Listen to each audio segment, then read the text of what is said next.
வணக்கம். நான் உங்கள் இப்ராஹிம் பேசுகிறேன். எக்ஸாமுக்கான டிப்ஸ் தான் நான் இன்னைக்கு பேச போகிறேன்.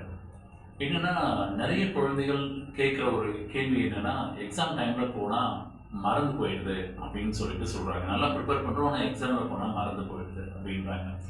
இதற்கு அடிப்படையான காரணம் என்ன பார்த்தீங்கன்னா, நம்ம ஒரு விஷயத்தை எப்படி விஷுவல் பண்ணி பார்க்குறோம். இப்போ எக்ஸாம்பிள், இதை நீங்கள் ப்ராக்டிக்கலாக நான் சொல்கிறத அப்ளை பண்ணி பாருங்கள்.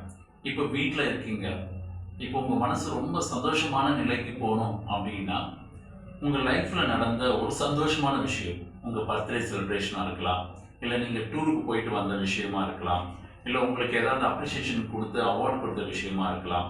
இந்த மாதிரி பாராட்டப்பட்ட விஷயங்கள் நினைக்கும் போது மைண்ட் பயங்கரமான சந்தோஷமா இருக்குது. அதே மாதிரி வாழ்க்கையில் நடந்த மோசமான நிகழ்ச்சிகள், இல்லை அடி வாங்கினதாக இருக்கலாம், இல்லை யாரோட பிரச்சனை பண்ணி ரொம்ப டிஸ்டர்பான சூழ்நிலையாக இருக்கலாம், ஏதோ யாரோட இறப்பாக இருக்கலாம். இந்த விஷயம் நினைக்கும் பொழுதே என்ன ஆகும்னா, மனசு ரொம்ப சோகத்துக்குள்ளே போயிடும். அப்போ நம்ம நினைக்கக்கூடிய ஒரு தாட் இவ்வளோ பெரிய மாற்றத்தை எங்கே எப்படி ஏற்படுத்துது.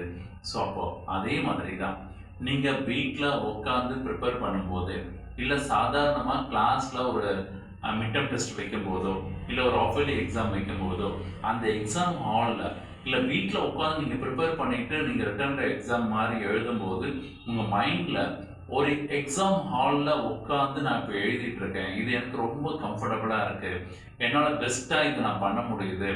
அந்த எக்ஸாம் ஹாலுக்குள்ளே நீங்கள் போய் உட்காந்து எழுதக்கூடிய ஒரு விஷுவல் தாட், அந்த கற்பனைக்குள்ளே இருந்து நீங்கள் உங்கள் மைண்டை ப்ராக்டிஸ் பண்ணும்போது, ரியலிஸ்டிக்கான ஒரு எக்ஸாம் ஹாலில் போய் நீங்கள் உட்காந்து எழுதும்போது அது உங்களுக்கு சாதாரண விஷயமா மாறும்.